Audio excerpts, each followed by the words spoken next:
teman-teman, Assalamualaikum warahmatullahi wabarakatuh. Bertemu lagi dengan saya, perkenalan dulu ya.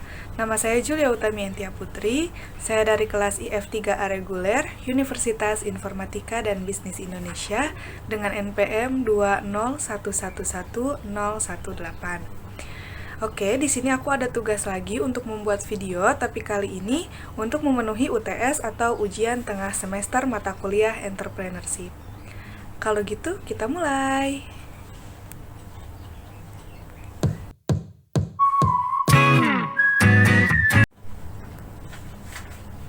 Nah, teman-teman, karena ini mata kuliah entrepreneurship dan saya disuruh membuat video tentang ringkasan materi dari pertemuan pertama sampai dengan pertemuan ke-7 atau pertemuan sebelum UTS, maka lebih baik jika kita mengetahui dulu apa itu entrepreneurship. Nah, entrepreneurship atau kewirausahaan adalah suatu proses penerapan inovasi dan kreativitas dalam menciptakan suatu yang berbeda dan memiliki nilai serta kemampuan menghadapi tantangan hidup dengan cara melihat peluang dari berbagai resiko dan ketidakpastian demi mencapai keuntungan dan pertumbuhan. Nah, istilah entrepreneurship ini juga berasal dari bahasa Inggris yang diserap dari bahasa Perancis, yaitu entreprendre, yang berarti peluang, pencipta, dan pengelola usaha. Sedangkan entrepreneur adalah seseorang yang mengorganisir dan mengurus resiko sebuah bisnis atau usaha. Entrepreneurship adalah segala hal yang berkaitan dengan sikap, tindakan, dan proses yang dilakukan oleh para entrepreneur dalam merintis, menjalankan, dan mengembangkan usaha mereka. Nah, yang selanjutnya yaitu ada sifat-sifat entrepreneurship. Seorang entrepreneurship memiliki sifat-sifat seperti ini ya. Yang pertama itu ada percaya diri. Sifat utama dari percaya diri dimulai dari pribadi yang mantap, tidak mudah terombang-ambing oleh pendapat ataupun saran dari orang lain, melainkan menggunakan sebagian saran tersebut sebagai masukan. Jadi dia ini gak gampang, kayak misalnya orang bilang, kalau kamu usaha kayak gini, resikonya gede loh, jadi kamu kayak lebih terombang-ambing dan kayak pelin-pelan kamu mau usaha ini atau mau usaha itu, jadi masih kurang percaya diri kepada diri sendiri gitu. Terus yang kedua, berorientasi pada tugas dan hasil. Sifat seorang entrepreneur tidak mengutamakan prestige dahulu, melainkan fokus kepada prestasi yang ingin dicapai. Selanjutnya yang ketiga yaitu pengambilan resiko. Ciri pengambilan resiko berpengaruh penting dalam dunia wirausaha yang penuh dengan resiko dan tantangan. Hal yang penting harus diperhatikan adalah bahwa bagaimana seorang entrepreneur mengambil sebuah resiko dengan penuh pertimbangan. Jadi, seorang entrepreneur itu harus berani mengambil resiko, tapi harus dengan pemikiran yang benar-benar atau matang, tidak asal mengambil tindakan gitu. Terus sifat entrepreneur yang keempat yaitu kepemimpinan. Dalam diri seorang entrepreneur mutlak memiliki jiwa kepemimpinan. Seorang pemimpin yang baik harus mendengar saran dan kritik dari bawahannya demi kemajuan kinerja perusahaan. Jadi, seorang entrepreneur itu harus bisa mengambil atau menjadikan saran dan kritik itu menjadi masukan agar suatu wirausaha atau perusahaan itu menjadi lebih baik dan maju. Yang kelima itu ada keorisinilan. Yang dimaksud dengan orisinil di sini adalah seorang entrepreneur tidak hanya mengekor kepada orang lain, tetapi memiliki pendapat sendiri, ide yang orisinil dan mampu merealisasikan ide tersebut. Jadi, orisinil itu kan entrepreneur tuh nggak hanya mengikuti hasil orang lain gitu, tapi kita juga harus menciptakan ide yang baru, tetapi tetap tidak menghilangkan suatu yang sudah ada pada awalnya gitu. Terus yang terakhir, berorientasi kepada masa depan. Seorang entrepreneur haruslah perspektif, mempunyai visi dan visi ke depan, sebab sebuah usaha bukan didirikan untuk sementara, tetapi untuk selamanya. Untuk menyiapkan visi yang jauh ke depan, entrepreneur perlu menyusun perencanaan dan strategi yang matang. Jadi, seorang entrepreneur itu nggak melihat cuman kayak, oh ini cuman untuk beberapa bulan saja, tapi itu harus dipikirkan matang-matang untuk masa depan, karena usaha itu nggak yang mungkin kita butuh cuman sebulan 2 bulan gitu, tapi bisa berdiri selamanya gitu. Terus mohon maaf tadi bukan yang terakhir, dan ini yang terakhir, yaitu kreativitas dan inovasi. Kreativitas merupakan kemampuan mengembangkan ide yang baru dan menemukan cara yang baru dalam melihat peluang ataupun problem yang akan dihadapi. Inovasi adalah kemampuan untuk menggunakan solusi kreatif dalam mengisi peluang, sehingga dapat membawa manfaat bagi kehidupan masyarakat. Jadi di sini ada kreativitas. Kreativitas seorang entrepreneur itu harus dikembangkan, karena misalnya kayak kita mau membuat produk, kita harus memiliki kreativitas yang tinggi untuk membuat sebuah produk. Dan inovasinya adalah ketika suatu produk itu sudah laris dan orang-orang sudah mulai bosan, pasti kita harus memiliki inovasi yang baru tentang produk tersebut untuk dikembangkan kembali gitu. Oke, yang selanjutnya yaitu ada manfaat entrepreneurship. Terdapat beberapa manfaat dari entrepreneurship. Yang pertama, peluang mengendalikan nasib sendiri. Memiliki atau memimpin perusahaan memiliki kebebasan dan peluang bagi entrepreneur untuk mencapai tujuan penting baginya. Entrepreneur ingin mencoba menenangkan hidup mereka, dan mereka menggunakan bisnis mereka untuk mewujudkan keinginan itu. Yang kedua, peluang melakukan perubahan. Semakin banyak entrepreneur yang memulai bisnis karena mereka melihat peluang untuk melakukan perubahan yang menurut mereka penting. Entrepreneur mempunyai cara untuk mengungkapkan wujud kepedulian terhadap masalah-masalah sosial dan mempunyai keinginan untuk menjalani kehidupan yang lebih baik. Jadi, manfaatnya itu peluang untuk melakukan perubahan. Melakukan perubahan apa sih gitu? Kayak misalnya perubahan, misalnya kita yang awalnya cuman bisnis biasa atau gimana, kita ingin melakukan perubahan bahwa kita bisa melakukan bisnis yang lebih besar lagi dan bisa lebih memajukan perusahaan gitu. Terus yang ketiga, peluang untuk mencapai potensi sepenuhnya. Bagi entrepreneur tidak banyak perbedaan antara bekerja dan bermain. Keduanya itu sama saja. Mereka mengetahui bahwa batasan terhadap keberhasilan mereka adalah segala hal yang ditentukan oleh kreativitas, antusias, dan visi mereka sendiri. Jadi, peluang untuk mencapai potensi sepenuhnya, mereka itu tahu gitu batasan mereka untuk bermain dan bekerja. Mereka juga bisa mengetahui keberhasilan mereka yang ditentukan oleh kreativitas mereka sendiri, terus antusias mereka bagaimana dalam melaksanakan bisnisnya atau usahanya, dan visi mereka sendiri. Terus manfaat yang keempat, untuk meraih keuntungan tanpa batas. Walaupun uang bukan daya dorong utama bagi entrepreneur, keuntungan dari bisnis merupakan faktor motivasi yang penting untuk mendirikan perusahaan.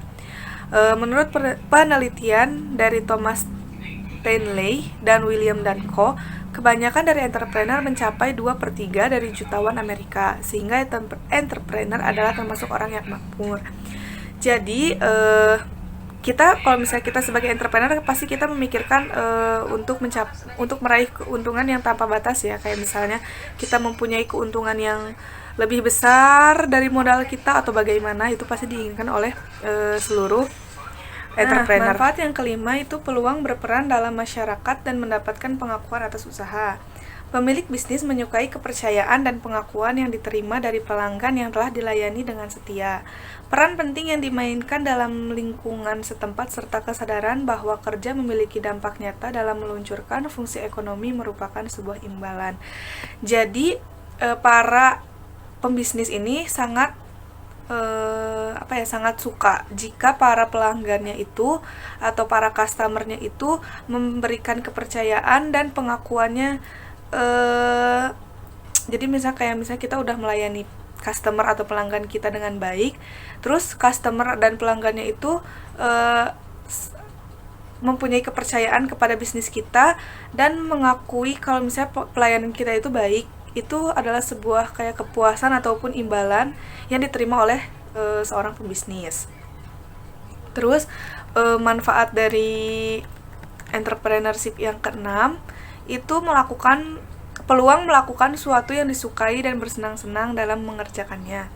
Kebanyakan entrepreneur yang berhasil memilih dalam bisnis tertentu, sebab mereka tertarik dan menyukai pekerjaan tersebut.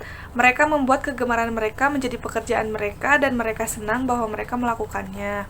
Nah, jadi dalam manfaat yang ke-6 ini, seorang entrepreneur itu mengambil peluang bisnisnya itu dari sesuatu hal yang ia sukai atau hobi dia gitu. Kayak misalnya hobi dia ini berjualan apa, atau misalnya dia menyukai maskeran, misalnya dia suka maskeran wajah gitu, sehingga entrepreneur ini membuat kayak suatu usaha untuk mengelola masker yang bisa ia pakai gitu. Jadi kayak misalnya kita mengerjakan sesuatu yang kita suka, pasti kita akan sukses dalam hal tersebut karena kita menyukainya dan kita tidak merasa terbebani oleh pekerjaan yang sedang kita lakukan gitu.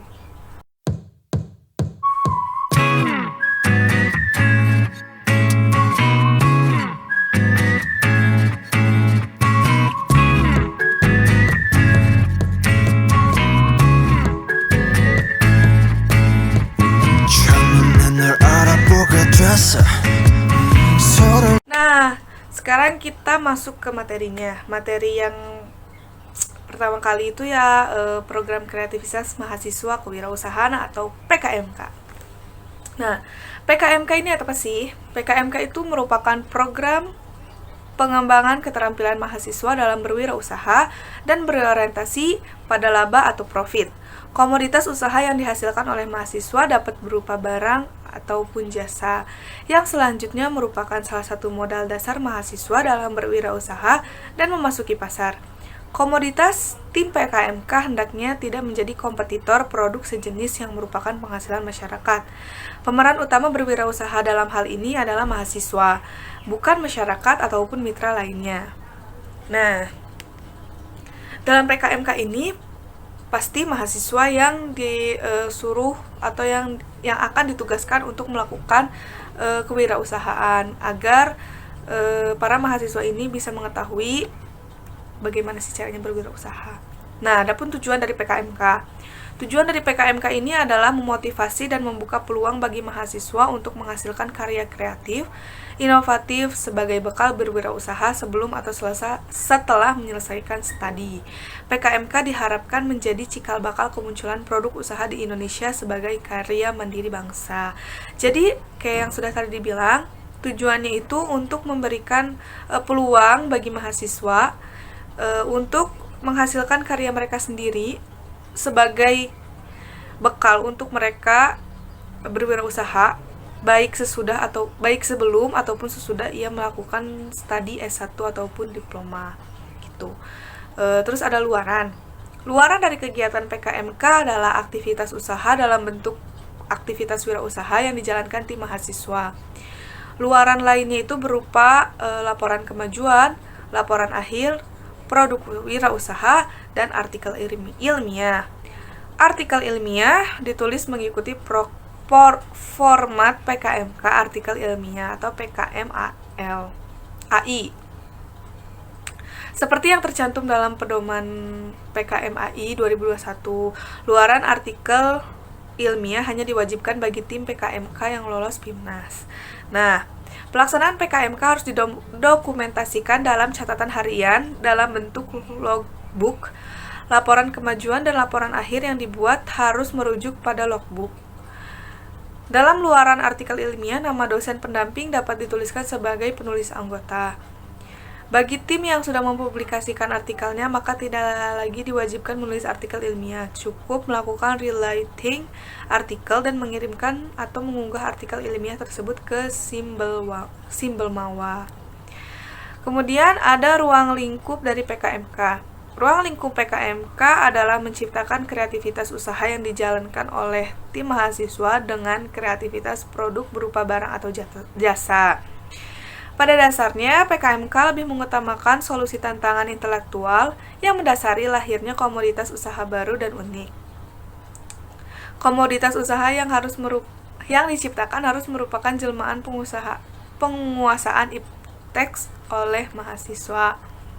Nah, adapun konsep pelaksanaan program PKMK ini, program PKMK pada masa pandemi ini dimungkinkan dilaksanakan melalui konsep blended, yaitu kombinasi 3 unsur, yaitu virtual digital, online, dan offline, dengan tetap memperhatikan protokol kesehatan. Unsur-unsur tersebut dapat digunakan secara kombinasi maupun tunggal dalam pelaksanaan aktivitas usaha. Nah, adapun penjelasannya ya dari 3 unsur tadi. Yang pertama itu ada virtual digital. Secara bahasa, virtual mengandung arti nyata, mirip atau sangat mirip dengan sesuatu yang dijelaskan, dan tampil atau hadir dengan menggunakan perangkat lunak komputer, misalnya internet. Virtual berarti tidak benar-benar nyata atau maya karena hadir menggunakan komputer atau gadget dan internet. PKMK secara virtual mengandung arti komunikasi antar tim ataupun dengan dosen dilakukan dengan bantuan perangkat lunak. Digital. Istilah atau kata digital identik dengan internet. PKMK berbasis digital adalah upaya penggunaan internet, perangkat seluler, media sosial, mesin pencarian, dan sebagainya dalam misal pengonsepan dan proses pembuatan produk usaha. Jadi, melalui virtual digital, para tim PKMK melakukan pelaksanaan proses programnya itu melalui media maya atau dunia maya gitu. Jadi kayak misalnya melakukan promosi melalui dunia maya, melalui sosial media, atau pokoknya menggunakan perangkat lunak maupun perangkat seluler gitu kan. Dan mungkin lebih aman kalau digunakan saat pandemi COVID-19 ini. Terus ada yang kedua yaitu online atau daring. Program PKMK yang dilaksanakan berbasis pada jaringan internet based. Misalnya proses pemasaran produk berbasis online atau menggunakan jaringan sistem komunikasi internet. Kayak misalnya tadi melakukan pemasaran produk melalui online. Jadi sama aja kayak virtual digital gitu. Kayak virtual digital gitu kan. Melakukannya dengan internet melalui perangkat seluler untuk melakukan promosi pemasaran produk itu. Terus yang ketiga itu ada offline atau luring. Pelaksanaan PKM yang dilakukan secara langsung, terjadi pertemuan dan interaksi langsung dalam pengerjaan program PKMK, namun tanpa kontak fisik dan tetap dengan memperhatikan protokol kesehatan yang ketat. Jadi melakukan offline atau luring, luar jaringan. PKMK ini dilakukan secara langsung. Kita bertemu langsung dengan customer, konsumen, atau pelanggan, namun tetap dalam pengerjaan program PKMK yang tanpa kontak fisik. Jadi kita tidak berpegangan langsung, kita hanya mengobrol dengan jarak yang tidak cukup dekat seperti biasanya gitu. Tetap menaati protokol kesehatan. Itu termasuk penjelasan dari materi kedua yaitu PKMK.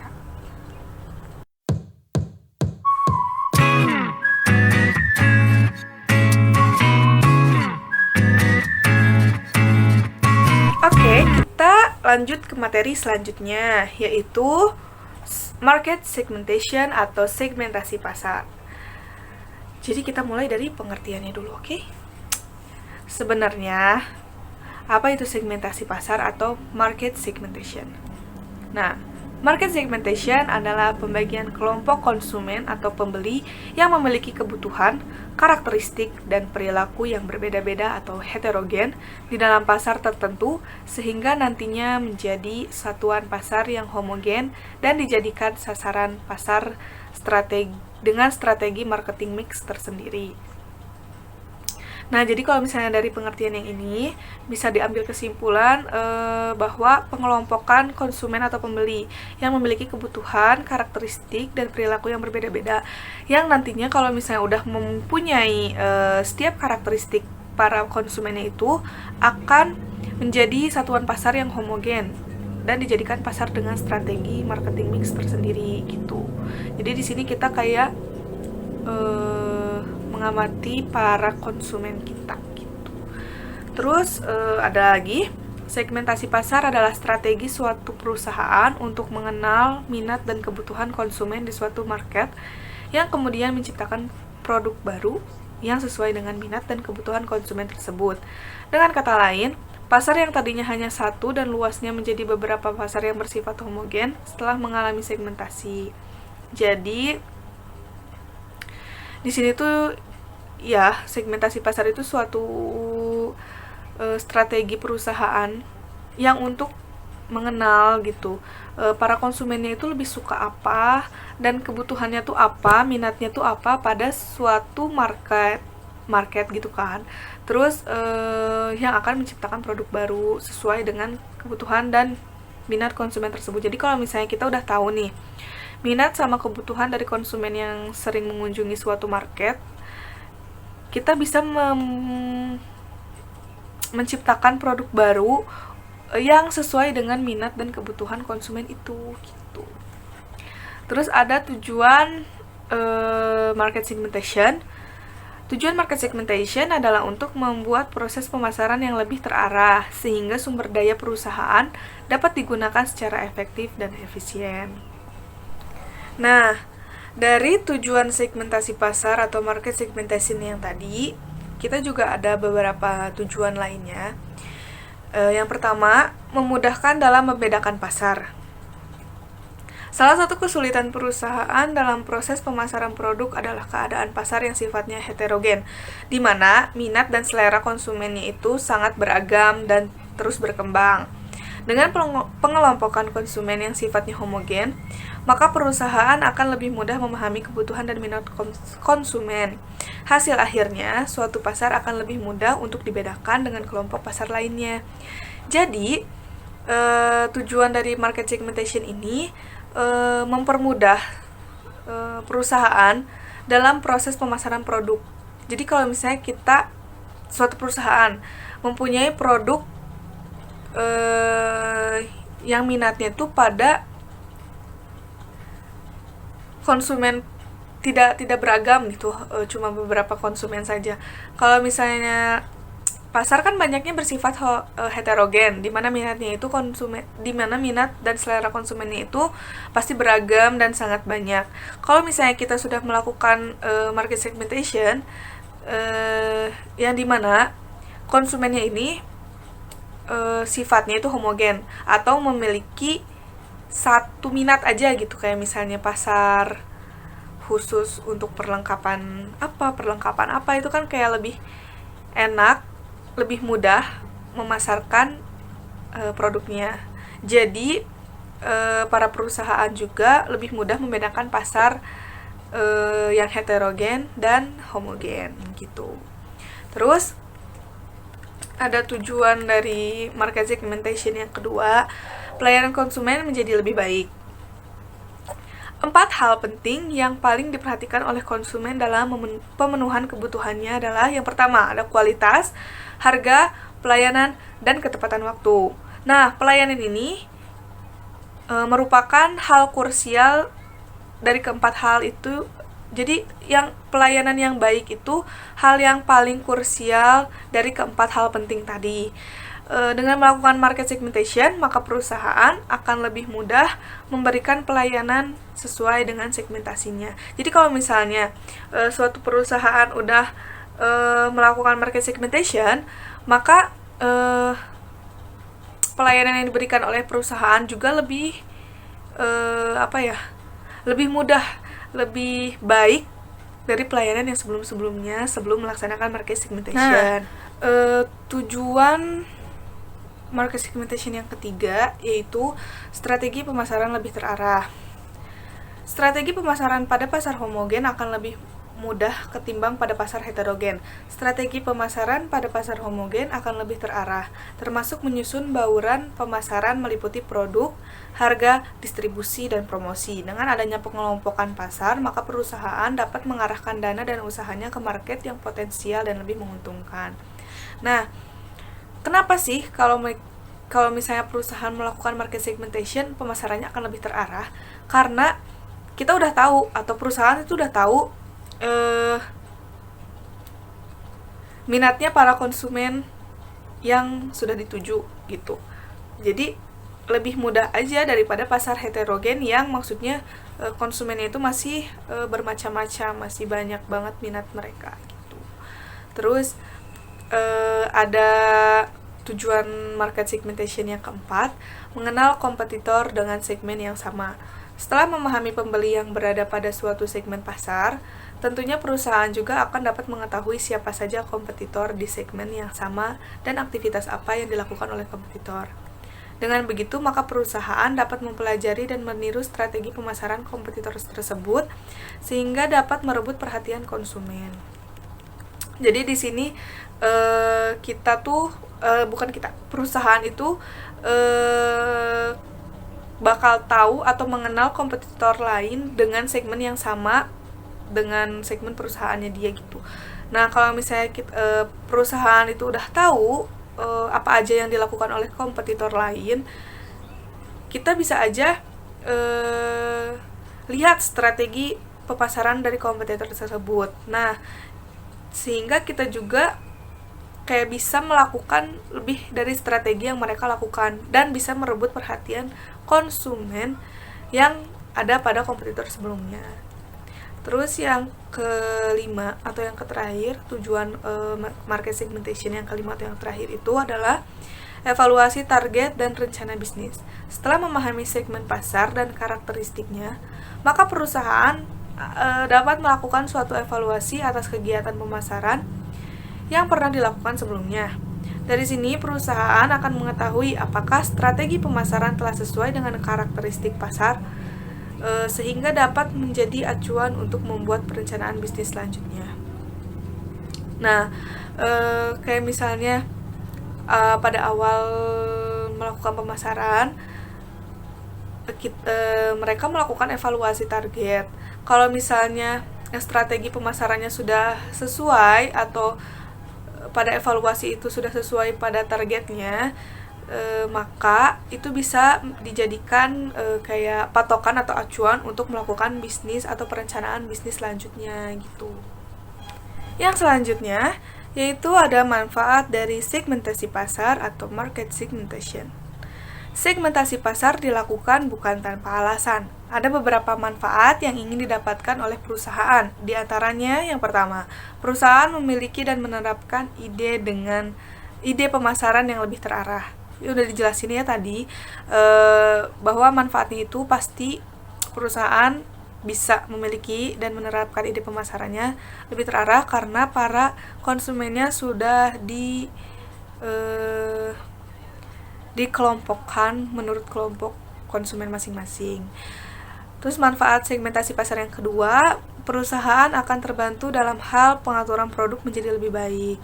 Udah dijelasin juga kan dari tadi bahwa akan lebih terbantu dalam hal pengaturan produk yang asalnya begini bisa menjadi lebih baik dari produk sebelumnya, atau akan mendapatkan produk lain yang lebih baik gitu.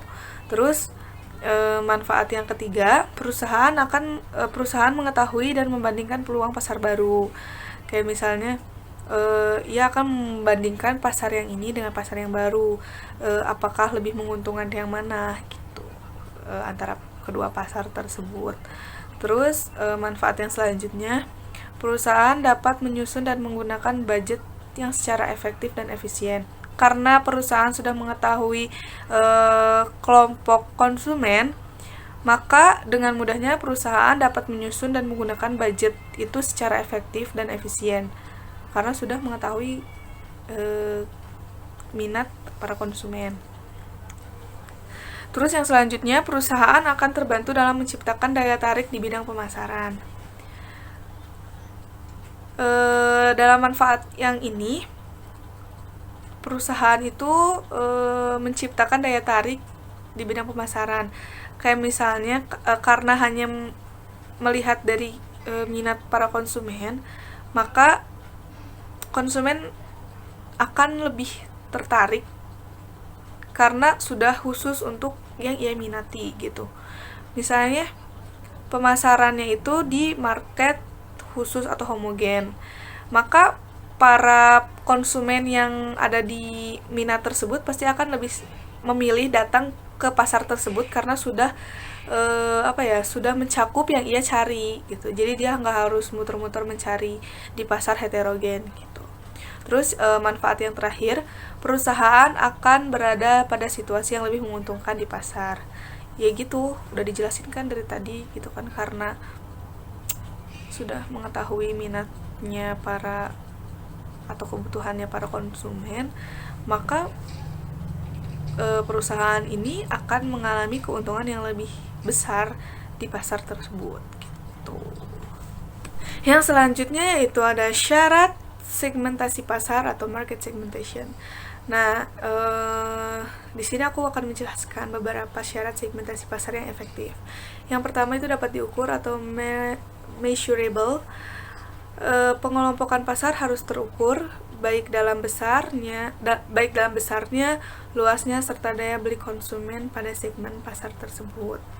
Yang kedua, dapat dijangkau atau accessible.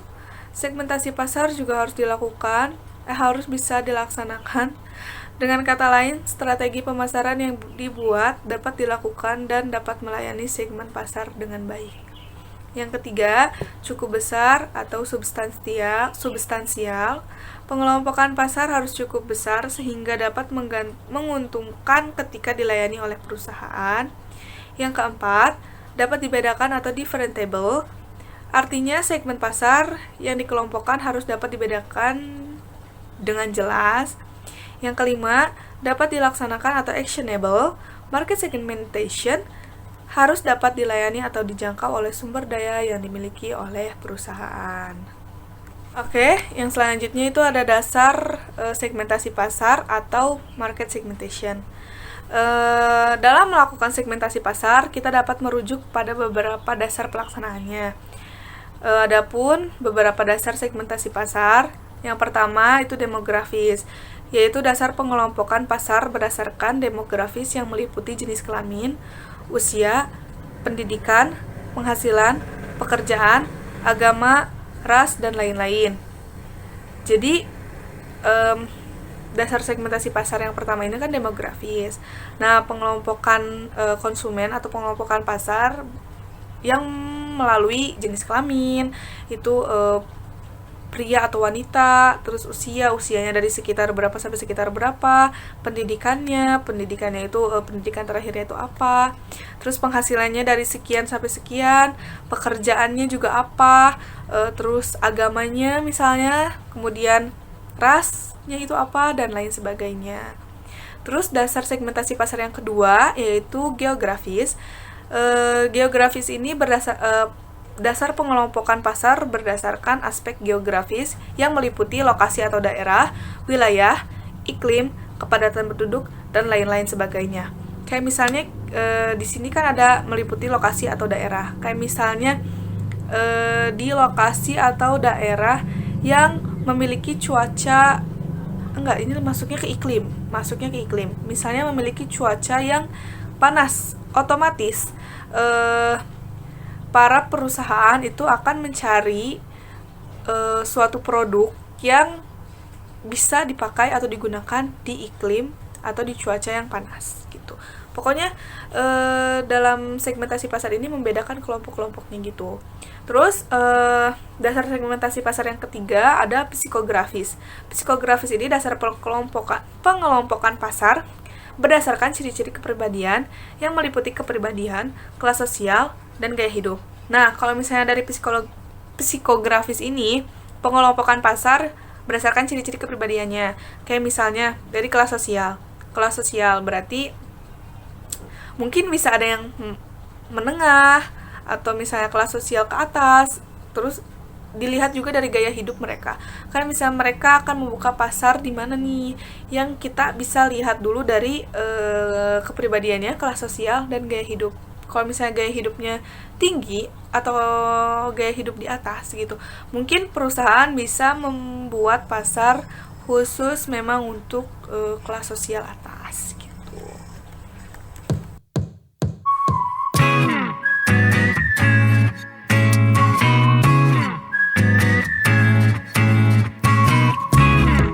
Nah, pada materi market segmentation sudah dijelaskan beberapa hal. Nah, materi selanjutnya yaitu Sledge the Beachhead Market atau pengelompokan pasar, yang dimana kita akan memilih target utama kita itu bagaimana gitu.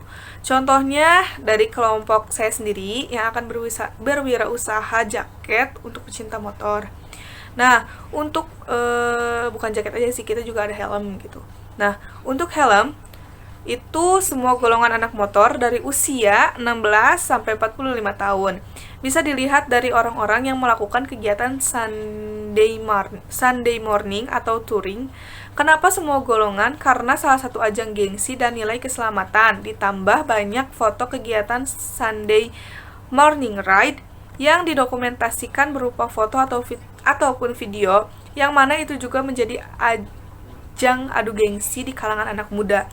Jadi, kita di sini melihat dari usia, berarti kelompok kami itu melihat dasar segmentasinya itu dari demografis, yaitu usia. Usianya dari 16 sampai 45 tahun. Karena kalau misalnya kita lihat, kita telusuri lebih dalam lagi, banyaknya para pecinta motor itu melakukan Sunday morning ride menggunakan, kalau misalnya kita naik motor itu kan pasti harus menggunakan helm. Nah, itu salah satu nilai keselamatan untuk para pengendara motor, dan juga salah satu ajang adu gengsi untuk para pecinta motor itu, karena setiap helm tuh pasti ada hiasannya sendiri ataupun ada apa yang mereka inginkan, itu pasti bisa di request gitu. Terus untuk reading jaketnya, marketnya itu kita dimulai dari mahasiswa tingkat akhir sampai usia 45. Karena kita melihat harganya yang cukup tinggi jika dibandingkan dengan jaket pada umumnya. Dan juga untuk anak usia muda sekitar 16-19 tahun, selain harganya cukup tinggi, juga karena ada alternatif lain, yaitu hoodie. Karena harganya yang relatif murah dan bisa dipakai kapan saja. Ini bisa dilihat dari kegiatan Sunday morning ride, touring ataupun night ride.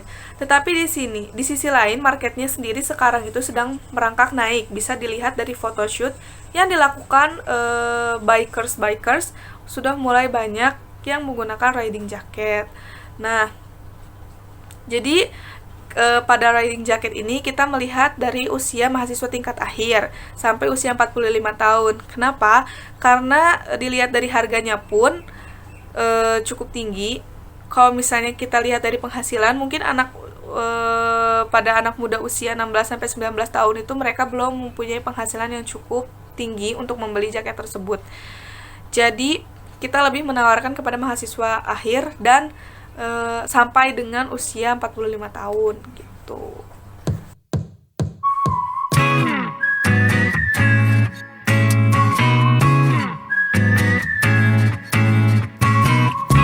Nah, materi yang selanjutnya adalah Calculate Total Addressed Market atau TAM.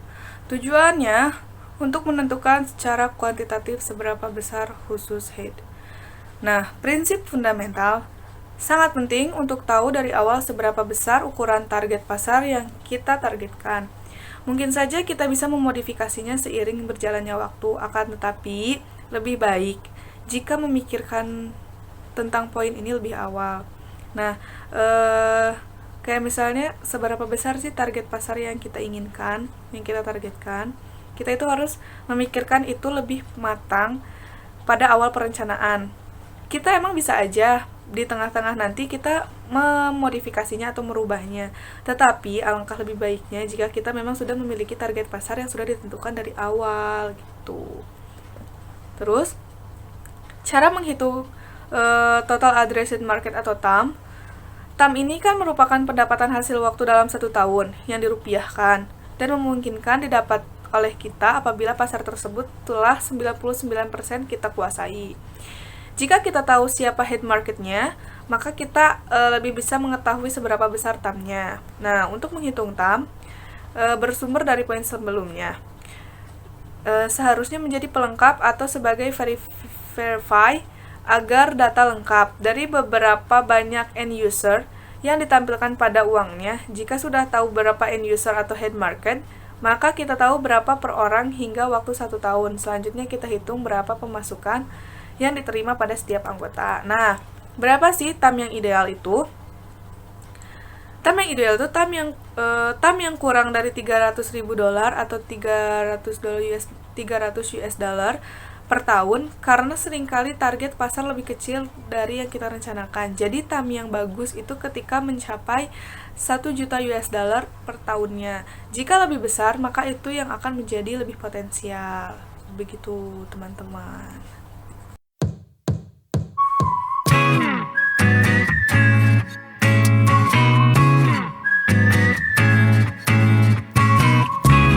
Nah, materi yang selanjutnya itu, atau materi pada pertemuan ke-7 itu yang kemarin, aku tuh disuruh bikin tugas membuat video,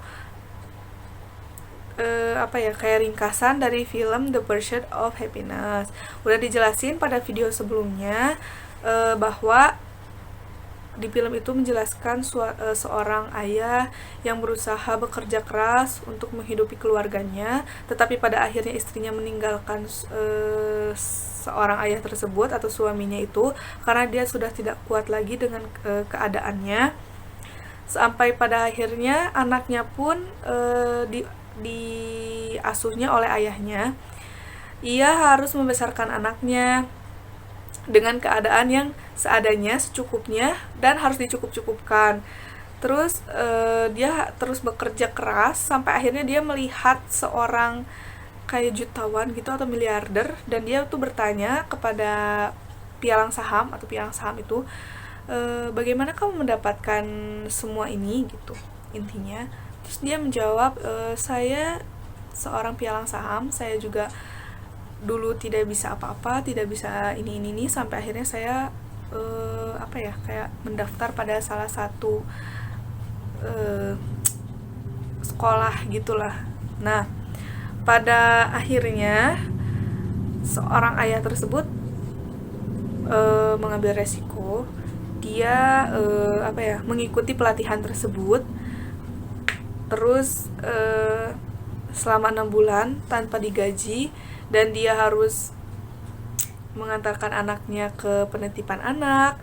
Dia mengantri di sore hari untuk mendapatkan tempat tinggal di wisma yang ada di sekitar situ, sehingga sampai akhirnya pelatihan itu menerima hanya 1 orang dari 30 orang peserta. Dan setelah 6 bulan pelatihan, akhirnya seorang ayah tersebutlah yang terpilih untuk menjadi pialang saham, dan akhirnya dia menjadi seseorang pialang saham yang sukses gitu kan, karena usaha dia, kepercayaan diri dia, terus kayak sifat-sifat yang tadilah aku jelasin di entrepreneurship itu emang ada di dalam diri dia gitu, sehingga dia bisa menjadi seorang pialang saham yang sangat sukses. Dari film itu kan kita bisa ambil ya bahwa tidak ada yang tidak mungkin. Semua itu bisa aja mungkin dengan usaha kita, dengan ikhtiar kita, dengan doa-doa kita. Kalau misalnya kita emang percaya pada diri kita dan percaya pada Tuhan atau Allah Subhanahu wa taala, mungkin semua itu bisa terjadi gitu. Yang awalnya tidak mempunyai pekerjaan, atau pekerjaannya itu kayak ganti-ganti gitu kan, bisa aja menjadi seseorang yang sukses kalau misalnya memang benar kita melaksanakan tugas itu atau kita melaksanakan pekerjaan itu dengan sungguh-sungguh gitu. Pokoknya dalam film ini tuh sedih banget. Terus banyak banget pelajaran yang bisa kita ambil, terutamanya aku gitu. Jadi tetap semangat buat teman-teman di luar sana yang sedang merintis usahanya atau bagaimanapun. Semoga kalian diberi kemudahan. Kalau misalnya ada rintangan, itu memang jalannya hidup ya. Kayak misalnya kita mau sukses, pasti ada halangan rintangnya dulu yang harus kita lalui. Kita bisa nggak melalui itu dengan sabar, dengan tabah gitu.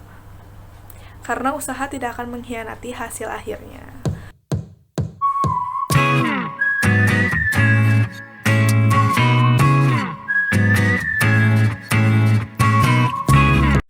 Oke, buat teman-teman semua, mungkin itu ringkasan dari aku ya, dari pertemuan pertama sampai pertemuan 7. Mungkin ada materi yang nggak aku sampaikan ya, karena aku juga agak pusing karena banyak banget. Terus durasi juga kan, karena harus sesuai dengan durasi. Oke, terima kasih buat teman-teman semua.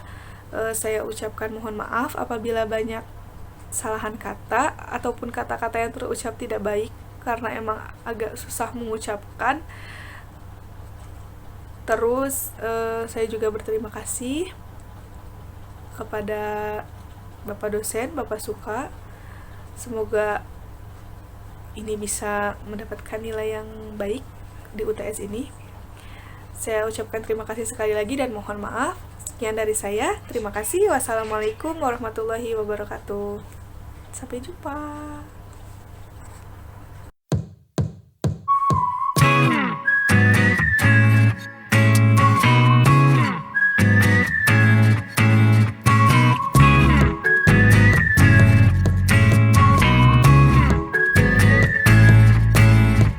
처음엔 널 알아보게 됐어.